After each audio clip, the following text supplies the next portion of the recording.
বন্ধুরা, যদি কোনো মানুষ নিজের কাজ পুরো সততার সঙ্গে করে থাকে তাহলে তাকে সফল হতে পৃথিবীর কোনো শক্তি থামাতে পারবে না। কিন্তু ফিল্ম ইন্ডাস্ট্রিতে কাজ করে কাস্টিং ডিরেক্টর রমন নিজের কাজকে সততার সব সীমা পার করে সেটাকে নিজের যৌন ক্ষুধা পুরো করার উপায় করে নিয়েছিল। স্যার সন্দীপ, পুরো একটা উইক কেটে গেল, কিন্তু এখনো অবধি আমরা বর্মা স্যারের হরর ফিল্মের হিরোইন খুঁজে পেলাম না। যদি এভাবেই চলতে থাকে না তাহলে এই কাজটা আমাদের হাত থেকে যেতে বেশি দেরি লাগবে না। বস, এই আগের প্রোফাইল দেখে নাও, সব কটা মেয়ে একের অপরের থেকে বেশি সুন্দরী। তুইও না বোকার মতো কথা বলিস। আরে রাকেশ ছাবড়া, সৌমিজি এমনি এমনি কাস্টিং ডিরেক্টর হয়ে যায়নি রে, পরিশ্রম করেছে তারা। তাহলে আই থিঙ্ক স্যার আমাদের একটা ওপেন অডিশন রাখা উচিত। আমার পুরো বিশ্বাস যে কোনো না কোনো নতুন চেহারায় আমাদের হিরোইন অবশ্যই পেয়ে যাব। তুমি ঠিক বলছো। একটা কাজ করো, তুমি তাড়াতাড়ি সোশ্যাল মিডিয়াতে অডিশনের সব ডিটেলস আপলোড করে দাও, কিন্তু অ্যাড্রেস এখানকার নয়, মাড আইল্যান্ডের অফিসে রেখেও। ওই জায়গাটা আমার জন্য খুব লাকি, আমার ক্যারিয়ারের শুরু ওখান থেকেই শুরু হয়েছিল। তুই তাড়াতাড়ি এই কাজ শেষ করে নে, আমাদের তাড়াতাড়ি ওখানে যাওয়ার জন্য বেরোতে হবে। ওকে বস।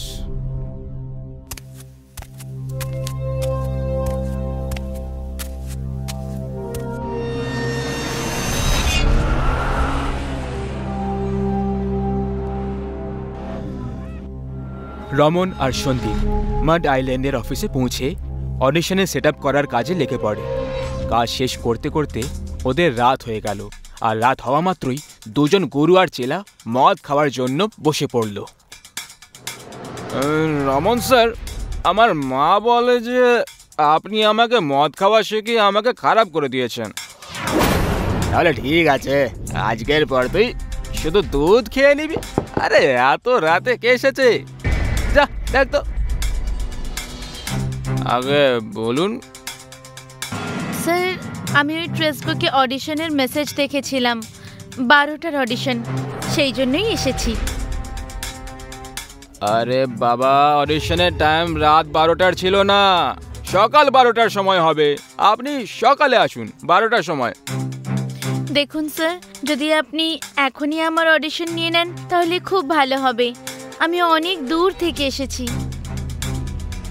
কত দূর থেকে? নরক থেকে এসেছো নাকি? এরকমটাই ভেবে নিতে পারেন, কিন্তু স্যার প্লিজ অডিশন এখনই নিয়ে নিন না।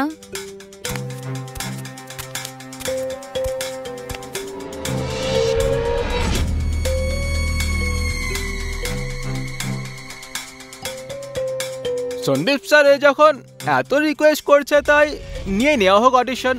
তুই চল, ক্যামেরা লাইটস অন কর। স্যার এখন এটা কি করে পসিবল? আরে কেন পসিবল নয়?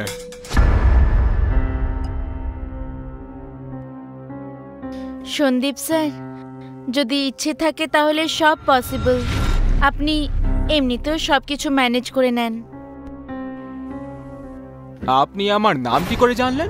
ব্যাস এমনিই জেনে গেছি। এক্ষুনি আপনি বললেন না যে আপনি নরক থেকে এসেছেন, তাই নরক থেকে যারা আসে তারা সব কিছু জানে, নাম, জন্ম। এইভাবে ঘুরে নাক দেখানোর বদলে তুমি সোজা সোজা বলো যে তুমি আমার নাম কি করে জানতে পারলে, না হলে চলে যাও এখান থেকে। আরে শুনে নিয়েছে হবে আমার মুখ থেকেই তোর নাম, অযথা কেন ইস্যু বানাচ্ছিস? আর্টিস্টের একটু রেসপেক্ট করতে শেখ। চল এবার অডিশনের ব্যবস্থা কর। খারাপ যখন শরীরে রক্ত হয়ে দৌড়তে লাগে তখন মানুষ শয়তান হয়ে যায়।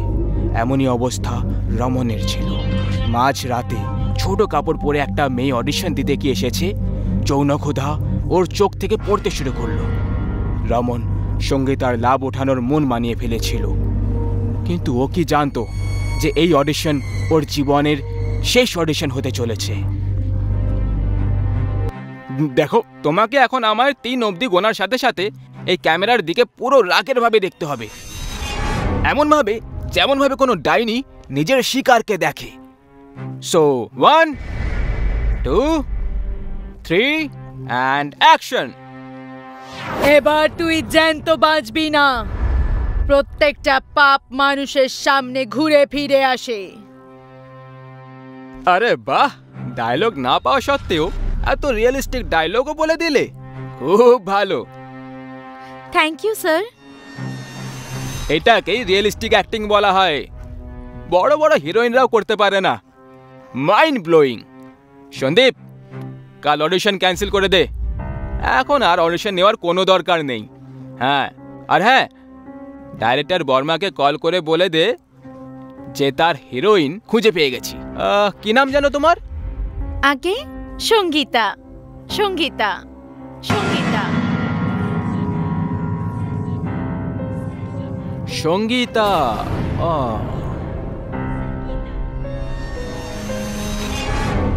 স্যার, কোথায় হারিয়ে গেলেন? না কিছু না, তোমার নাম শুনে কিছু কথা মনে পড়ে গেছিল। সন্দীপ, তোর কি মনে হয়, কেমন লাগলো? ভালো অডিশন ছিল স্যার, আমার খারাপ বিহেভিয়ারের জন্য very sorry Sangeeta ma'am. It's okay.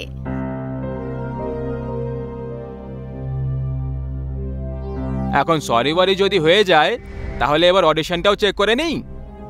Boss, battery down হয়ে গেছে। ইটস ওকে, ব্যাটারি চেঞ্জ করে নে। সরি স্যার, আমি তাড়াহুড়োতে ব্যাটারির অন্য সেট আনতেই ভুলে গেছি। স্যার প্লিজ দয়া করে রেগে যাবেন না, আমি এক্ষুনি লোখনওয়ালা অফিসে গিয়ে নিয়ে আসছি। 1.5-2 ঘন্টার মধ্যে ফিরে চলে আসবো স্যার, তারপর অডিশন চেক করে এনাকে পাঠিয়ে দেব। তোর সব সময়ের এই নাটক। আগামী সুপারস্টারের এক একটা মিনিট খুব দামি হয়, বুঝতে পারলি? যা তাড়াতাড়ি নিয়ে আয়।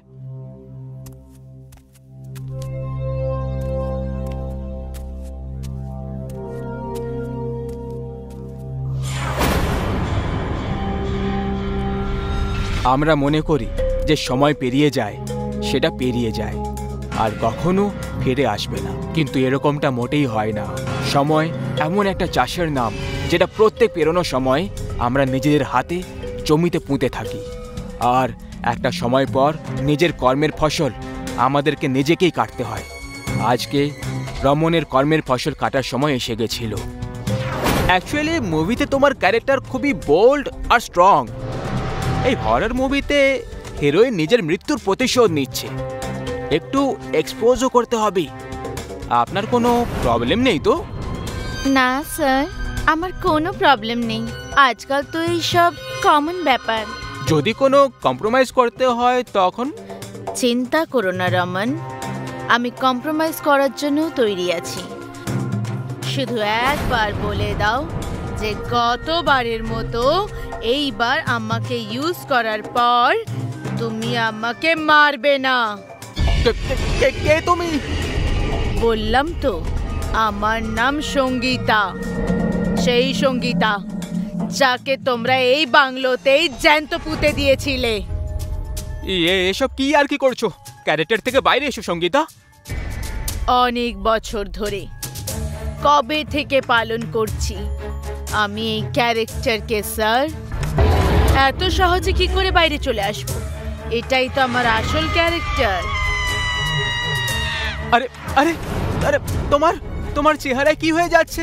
আরে সেরকমই হয়ে যাচ্ছে যেমনটা তুই করেছিলি এখানেই, এই জায়গাতেই। তুই আমাকে জ্যান্ত পুঁতে দিয়েছিলি না? এখন আমি তোকে এখানে পুঁতে দেব। এখানে একা থাকতে থাকতে আমি বোর হয়ে গেছি রমন, তুই থাকলে একটু মজা পাবো। না না, এটা হতে পারে না। তুমি তো মরে গেছিলে, তাহলে তুমি এখানে কি করে চলে এলে? যখন প্রতিশোধের রাগ আকাশটাকে চিরে দেয় না রমন, তখন মৃতরাও আবার ফিরে আসে।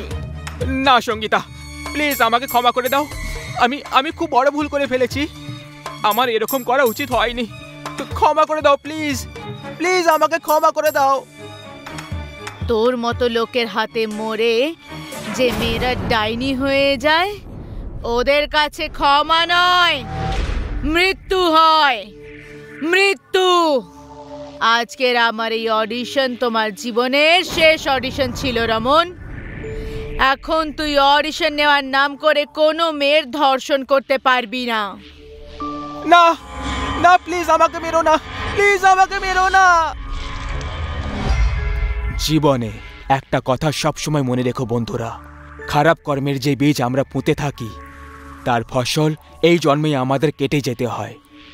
সন্দীপ এই খারাপ কাজ থেকে দূর ছিল, সেই জন্য বেঁচে গেছে। কিন্তু আপনারা ভুলেও কোনো মেয়েকে ধর্ষণ করবেন না, আর না ধর্ষণ হতে দেখবেন, নইলে সঙ্গীতা আজও এখানেই আছে আমাদের সবার মাঝে।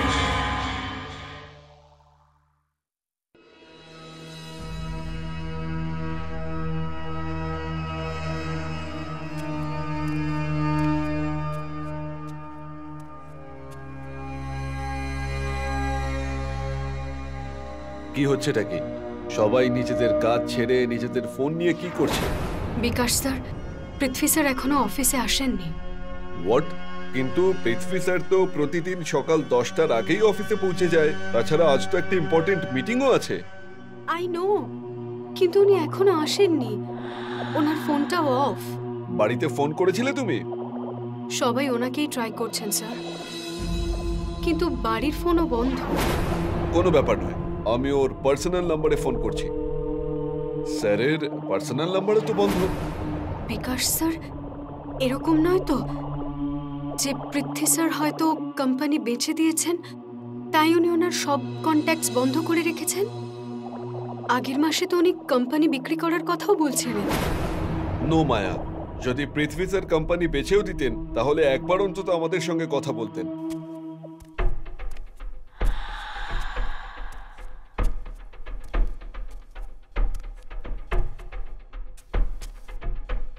উনি ঠিকই বলছেন মিস্টার।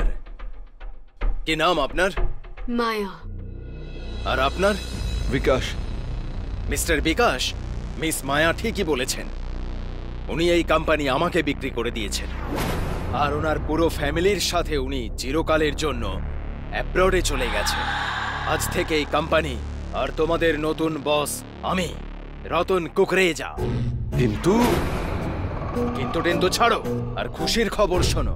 নেক্সট মান্থ থেকে আপনারা আপনাদের কারেন্ট স্যালারির থেকে 20% টাকা বেশি পাবেন। তাই বলছি সকলে মন দিয়ে কাজ করবে। মিস্টার রতন, যদি পৃথ্বী স্যার আপনার কাছে কোম্পানি বিক্রি করে থাকেন তাহলে এতে আমাদের থেকে লোকানোর মতো তো কিছুই নেই। তাছাড়া উনি তো আমাদের বলেননি যে উনি বিদেশে গেছেন। এই লজিকটা আমি তো কিছুই বুঝতে পারলাম না। এটা বড় লোকেদের খামখেয়ালি। কাজ শেষ, সম্পর্কও শেষ। কিন্তু টিন্তু ছাড়ো ভাই, এই ফাইলটা আগে চেক করে নাও। কোনো ডাউট থাকলে আমার সাথে ডিসকাস করো।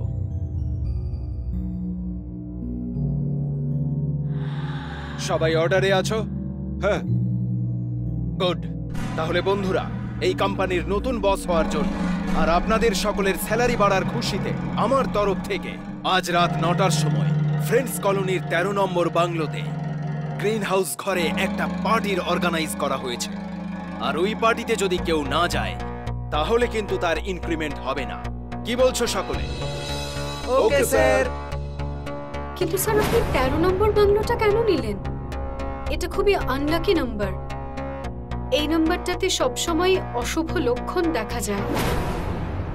যার পকেটে টাকা থাকে তার কাছে কোনো নেগেটিভ এনার্জি আসে না।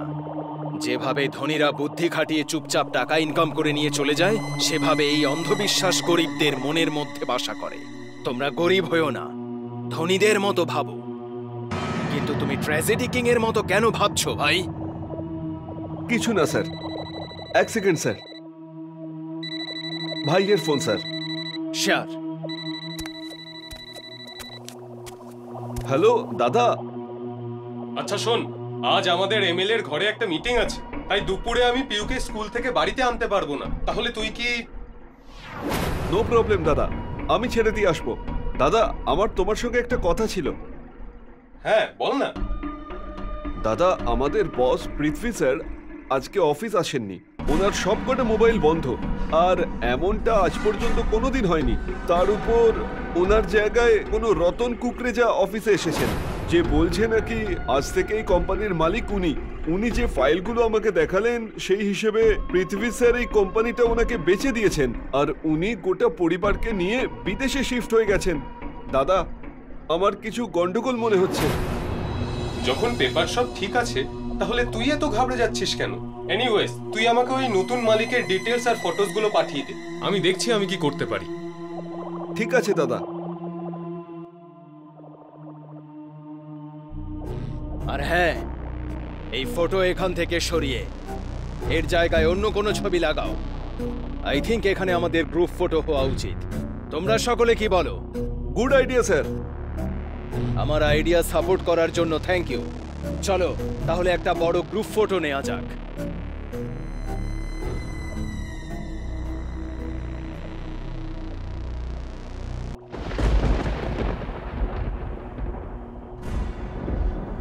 এক্সকিউজ মি দাদা, একটু শুনুন তো। তোমরা কেউ চিন্তা করো না, এখনই ইলেকট্রিক চলে আসবে। বাহাদুর, দেখো তো ইলেকট্রিকের কি সমস্যা হলো।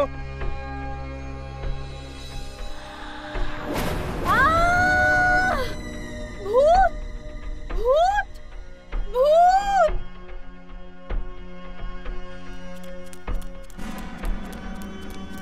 মায়া, কি হলো? কি চোখ খোলো মায়া, কি হয়েছে? স্যার, এখানে ভূত আছে। ভূত? মায়া, এখানে কোনো ভূত ট্রুথ নেই। হতে পারে তুমি হয়তো অন্ধকারে কাউকে দেখে ফেলেছো।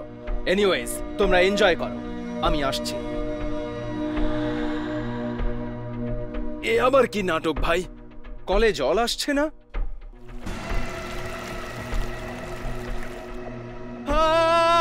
রক্ত রক্ত!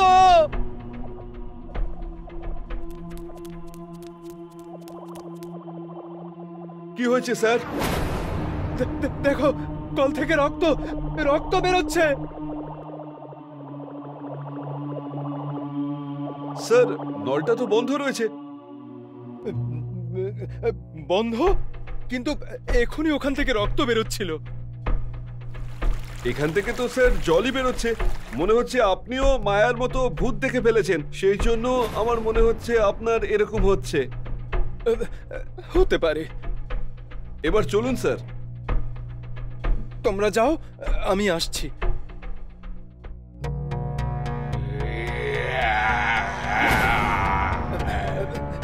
কে কে?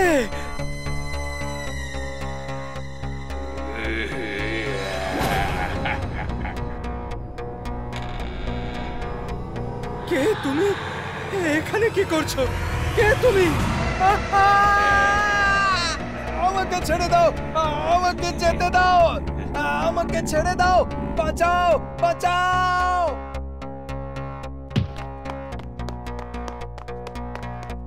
কি হলো স্যার? ভূত ভূত! বাথরুমের ভেতর ভূত! কিন্তু স্যার, যখন আমরা সবাই গেলাম তখন তো ওখানে কেউই ছিল না। কি মায়া? হ্যাঁ, ও টয়লেটে ছিল। আমি নিজের চোখে দেখেছি ওকে। ও আমার গলা টিপে রেখেছিল। আমার কথা বিশ্বাস করো। কেউ না স্যার, আমি আপনার জন্য জল নিয়ে আসছি স্যার।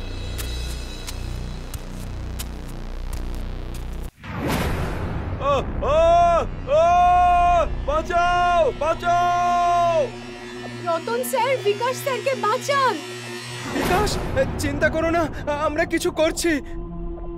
বাঁচাও আমাকে, বাঁচাও! ভূত ভূত ভূত! ছাদের উপর ভূত আছে, বাঁচাও!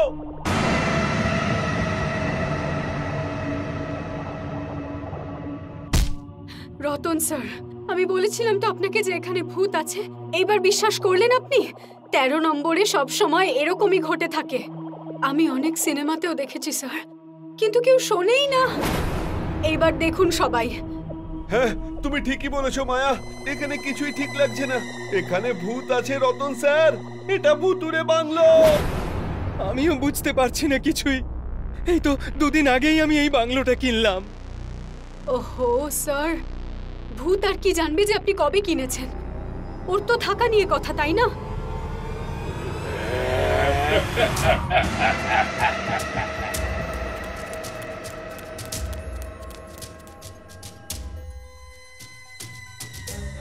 তুই আমাকে আর আমার পরিবারের সবাইকে কেন মেরেছিস? কেন মেরেছিস? তোমরা কে? আমি কোথায় ভূত মেরেছি? আমি হলাম পৃথিবী। পৃথ্বী, আমাকে ক্ষমা করে দাও। কেন মেরেছিস আমাদের? তোমার বিজনেসটা কেড়ে নেওয়ার জন্য তোমাকে খুন করেছি। আর তোমার ফ্যামিলি লিগালি আমার কাজে যাতে বাধা না হয় তাই ওদেরও মারতে হয়েছে। আমরা তো ভূত হয়ে গেছি এবার, কিন্তু তুই আমাদের ছাড়াও আরো কতজনকে মেরেছিস? এই বাংলোর মালিককে আর আগের বিজনেস পার্টনারকে, ওর ফ্যামিলিকেও মেরেছি। প্লিজ আমাকে ছেড়ে দাও, ক্ষমা করে দাও। আমি খুব বড় ভুল করে ফেলেছি আমি। আমাদের আত্মা কষ্ট পাচ্ছে, আমাদের মুক্তি চাই। বল তুই সবার শরীর কোথায় লুকিয়ে রেখেছিস? বল, না হলে তোকে এক্ষুনি খতম করে দেব। বল। আমি সবাইকে মেরে এই বাংলোর ব্যাকইয়ার্ডে পুঁতে দিয়েছি।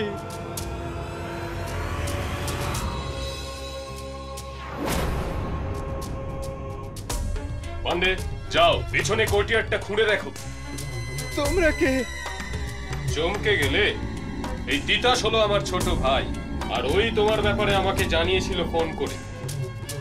আর আমি তোর ছবি দেখেই তোকে চিনতে পেরেছিলাম রতন কুকরেজা, যে তুই হচ্ছিস সেই শয়তান যে মানুষজনকে চালাকি করে পার্টনার বানিয়ে তাদের মেরে তাদের বিজনেস আত্মসাৎ করে নেয়।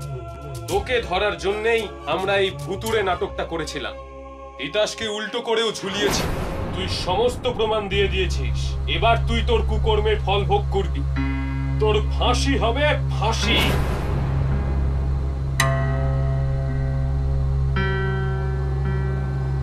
ভগবান পৃথ্বী স্যার আর ওনার পরিবারের আত্মাকে শান্তি দিক।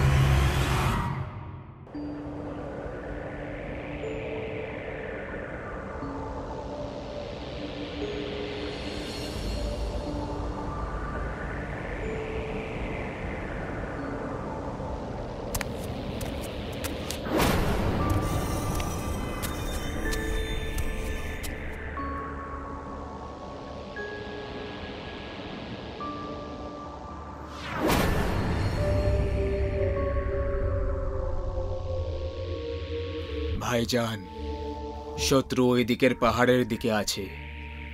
চলুন এই হাতিয়ারগুলোর সব লোহা শত্রুদের বুকে মেরে ওদের জাহান্নুমের ভ্রমণ করিয়ে দিই।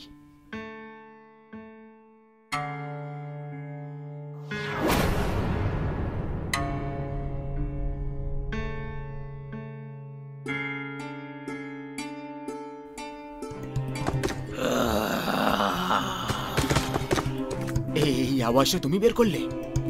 না ভাইজান, আমি তো কোনো আওয়াজ বের করিনি।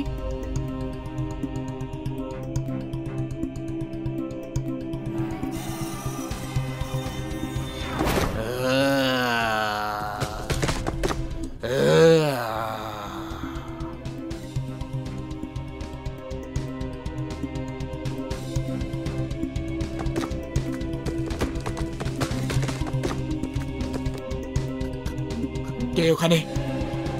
কে ওখানে? সামনে এসো, সামনে এসো, তাহলে গুলি চালিয়ে দেবো।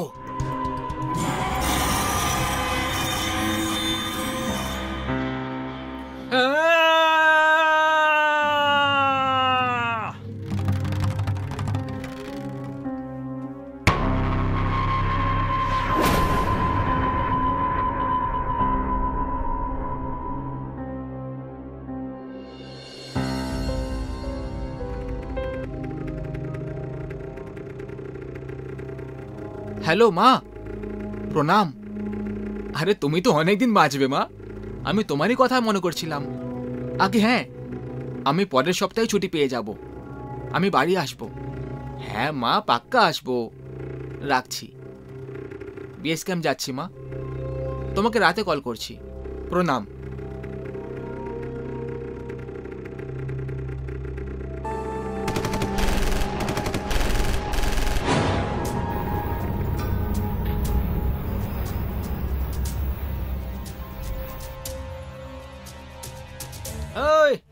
ভারত মায়ের বাচ্চা, কোথায় লুকোচ্ছিস?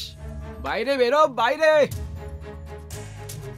আমরা তো শুনেছিলাম ভারত মায়ের সৈনিকরা ও বাহাদুর হয়, কিন্তু তুই ভীতু বেরোলি যে ইঁদুরের মতো গর্তে লুকিয়ে আছিস। গর্তে আমরা নয় তোমরা লুকোতে চাও, সেই জন্য লুকিয়ে পেছন থেকে আক্রমণ করো।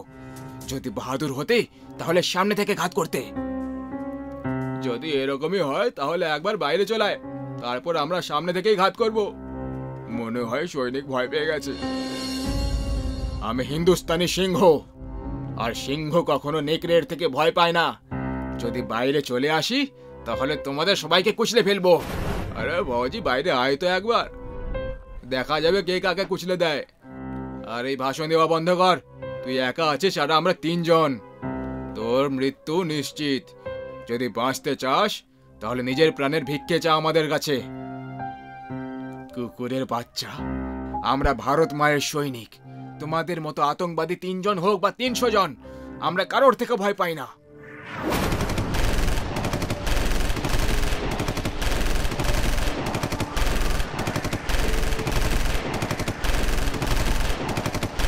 অনেক চালিয়ে নিয়েছো গুলি, এবার ইন্ডিয়ান আর্মির পালা।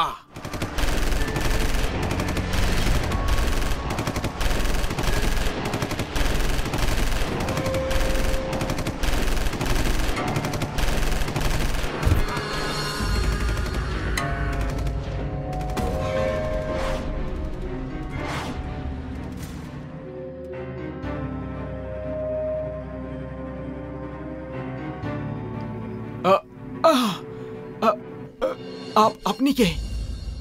আর এখানে কি করছেন? খোকা, আমার নাম মকসুদ। এটা আমারই বাড়ি। মিথ্যে, এই বাড়ি তো কবে থেকে খালি পড়ে আছে। এখানে কেউই থাকে না। তুমি ঠিক বলেছ খোকা, এই বাড়ি অনেক বছর ধরে খালি পড়েছিল, কারণ আমি বাড়ি ছেড়ে চলে গেছিলাম। কিন্তু এখন আমি ফিরে চলে এসেছি। আপনার আইডি দেখান।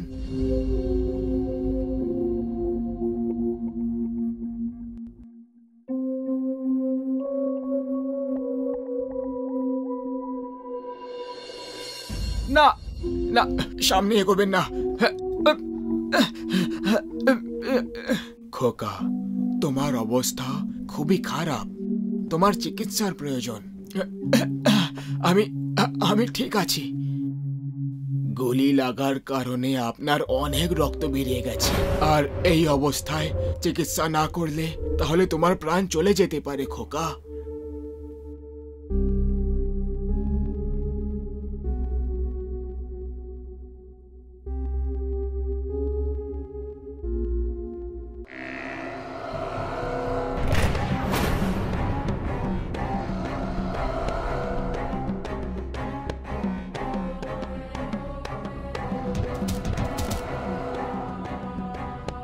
দাঁড়াও, ওকে খুলি লেগেছে, ওকে মেরো না।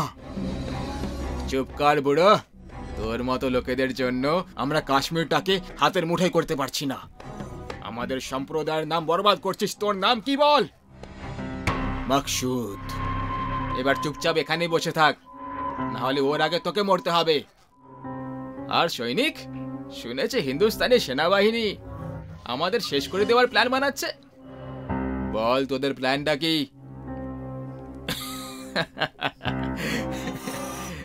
কেন মরতে ভয় পাচ্ছে?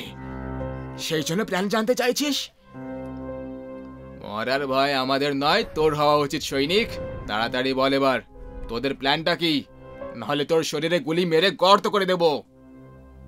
মারতে হলে আমাকে মেরে দাও, কিন্তু আমি কিচ্ছু বলবো না তোমাদের।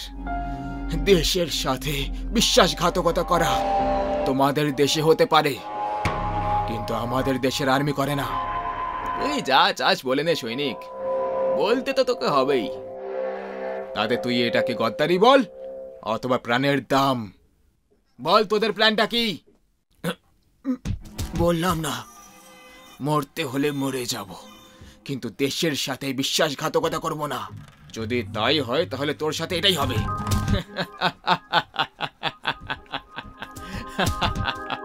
শেষবারের জন্য জিজ্ঞেস করছি, বলে দে। এখনো উত্তরটা সেটাই, মরতে হলে মরে যাব, কিন্তু দেশের সাথে বিশ্বাসঘাতকতা করব না। কেন জিদ করছো খোকা? বলে দাও এদের, না হলে এরা তোমাকে সত্যি মেরে ফেলবে। যদি মরতে ভয় পেতাম কাকা, তাহলে দেশ রক্ষা করার দায়িত্ব কখনো নিতাম না। যতক্ষণ বাঁচবো দেশের জন্য বাঁচবো। বাহ খোকা বাহ, আমাদের গর্ব সেই মায়ের ওপর যে তোর মতো ছেলেকে জন্ম দিয়েছে। আবে ও নিজের ধর্মের শত্রু বুড়ো, বন্ধ করো হিন্দুস্তানি সৈনিকের সুনাম করা। আর এটাই আমাদের শেষ ওয়ার্নিং। আমার ছেলেও তোমাদের মতোই আর্মি অফিসার ছিল, রিজওয়ান শেখ। দেশের জন্য একাই 10 জন জঙ্গিকে মেরেছিল, কিন্তু একদিন একটা সন্ত্রাসীর দল এসে ওকে হত্যা করে দিল। মানে তুই আমাদের শত্রুর বাবা? শত্রু আমি নই, তোমরা সবাই যারা আমাদের দেশ হিন্দুস্তানকে শেষ করার স্বপ্ন দেখছো। কিন্তু যতক্ষণ আমাদের মতো দেশভক্তই মাটিতে থাকবো, তোমাদের মতো লোকেরা হিন্দুস্তানের শান্তি কখনো ভঙ্গ করতে পারবে না। মনে হচ্ছে বুড়োটা পাগল হয়ে গেছে। পাগল আমি নই, তোমরা যারা কয়েক টাকার জন্য অসহায় নির্দোষ অস্ত্রহীন লোকেদের মারার জন্য হাতিয়ার হাতে তুলে নাও। ধর্মের নামে লোকেদের ভ্রমিত করে দিয়ে ওদেরকে আতঙ্কের রাস্তায় ঠেলে দিয়ে ইসলাম ধর্মকে বদনাম করতে থাকো। মানুষকে মানুষের হত্যা করিয়ে খুদার নেক ইরাদাকে শেষ করে দাও। কিন্তু এখন আমি তোমাদের এরকমটা করতে দেব না। তুই থামাবি আমাদের? হ্যাঁ, তুই মরার জন্য তৈরি হয়ে যা বুড়ো। যে আগে থেকেই মরে গেছে তাকে তুই তো দূর, তোর বাপও এসে মারতে পারবে না।